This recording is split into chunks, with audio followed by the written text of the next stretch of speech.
Hi everyone, glory to Jesus Christ. So, the reason that I looked so crazy this morning is because I was about 6 minutes into making a video and I got a phone call. Had to go out to the alley behind my house and help my husband get the car unstuck. We had a big snowstorm last night and we have a non-paved alleyway. It's like got a bunch of gravel and mud in it, and so it took the both of us about 3 hours to get it unstuck. And you're gonna love this. Guess what I had to do? This is so crazy. I poured a whole box of Cheerios on the ice to give the back wheels traction. I poured half of a giant sack of chapati flour, most of a bag of whole wheat flour. What else did I have? Oh, a giant, like, carry home crate of coarse ground cornmeal. It was like my entire pantry is now in the alley outside the house, but glory to God, we got the car out. Ugh. So anyway, that's why, because I was like in my PJs when he called me, so I've got my bathrobe on and I have my little, I made my hat. It was one of my first little hats that I knit. Anyway, not that you care about any of that, but I just look kind of bizarre this morning. Anyway, so what I was intending to do before all of that happened was to make a response to somebody who had sent me a message a few days ago saying, you know, I'm going to be going to an Orthodox church for the first time in a little while. What should I expect? What are the differences between Orthodoxy and Roman Catholicism? Specifically, you know, asking a series of specific questions about things like confession, Holy Communion.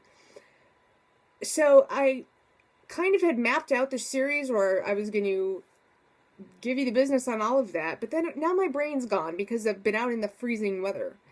So I thought, I don't want to mess it up.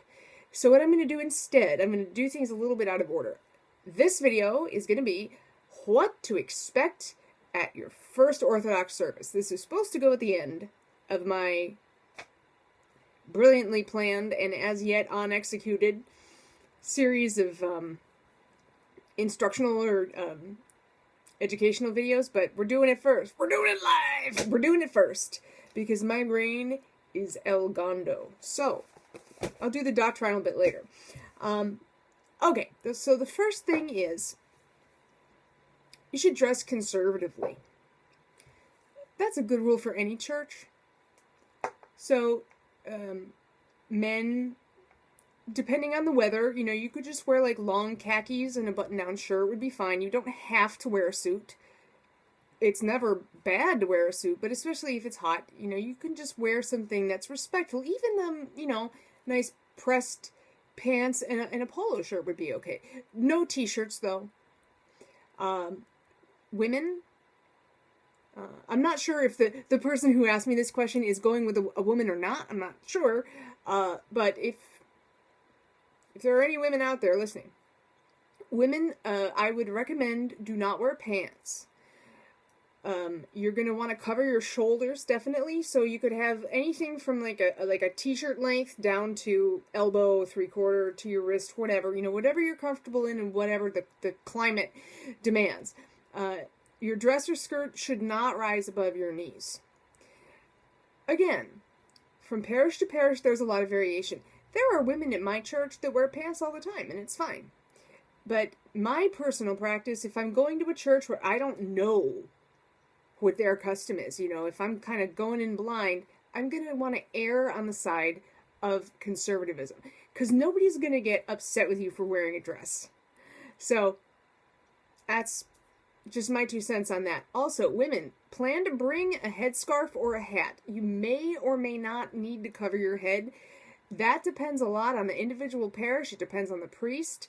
It depends on what jurisdiction of Orthodox you're dealing with. So, for example, all canonically Orthodox churches are in communion with one another. But, for example, in the Orthodox Church in America, a lot of women do not cover their heads. But in the Russian Orthodox Church outside of Russia, ROKOR, they do. So, bring a headscarf. If you need it, just slap it on. If you don't need it, fine, cool, awesome. Comfy shoes.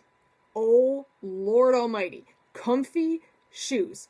Our services are a little bit longer than you're probably used to.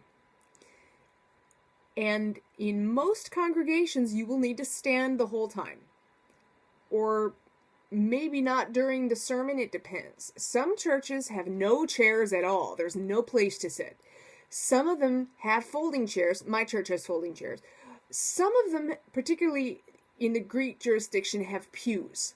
So I have no idea what you're actually going to encounter when you walk in the door. But you should be prepared to stand. Now, again, because you're a visitor, and people are going to know the minute you walk in the door, they're going to know that you're not Orthodox, and that's fine.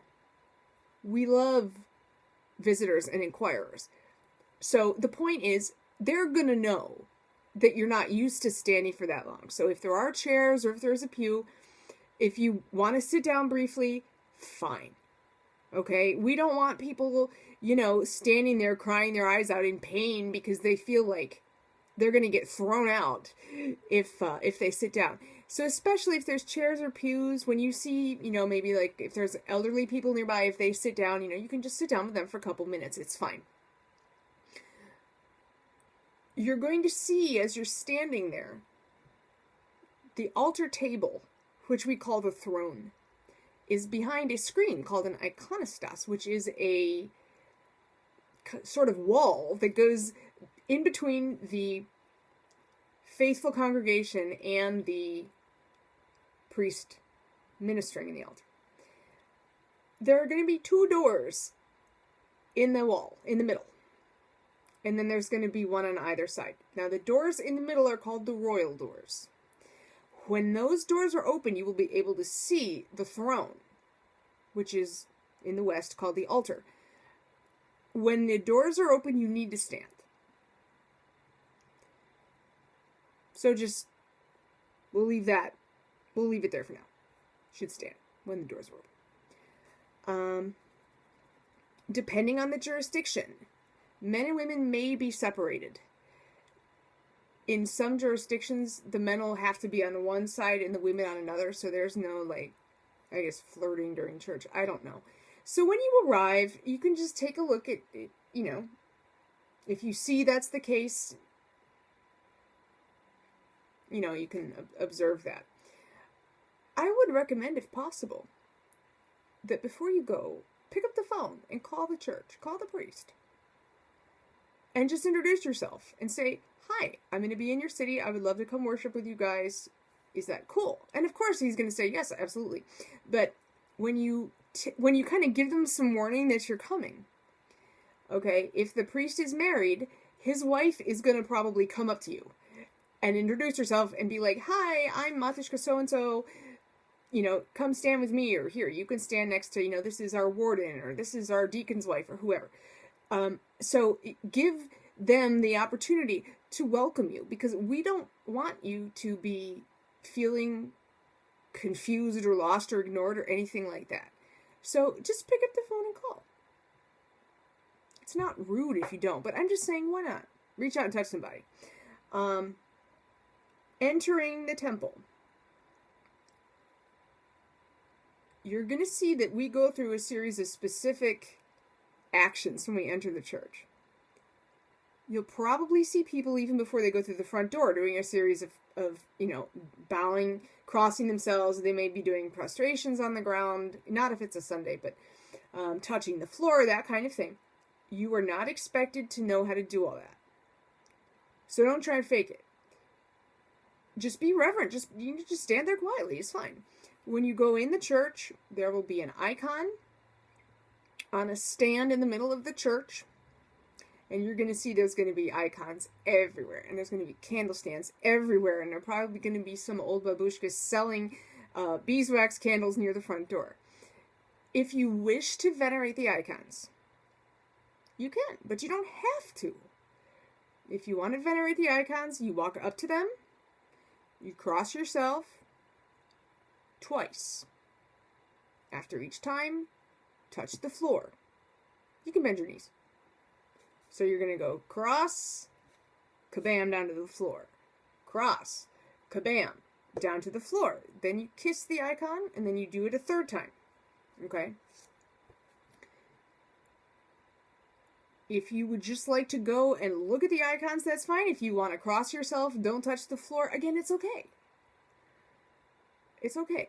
There's not going to be some kind of weird piety patrol going on where they're going to throw you out because you did it wrong. And just behave reverently. It's okay.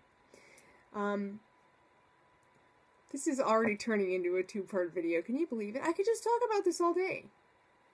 Anyway, so thus ends part 1. I'm going to be back in a minute, and we're going to finish up this topic and then finally get on to the real important stuff, which is the doctrine. So, see you in a minute.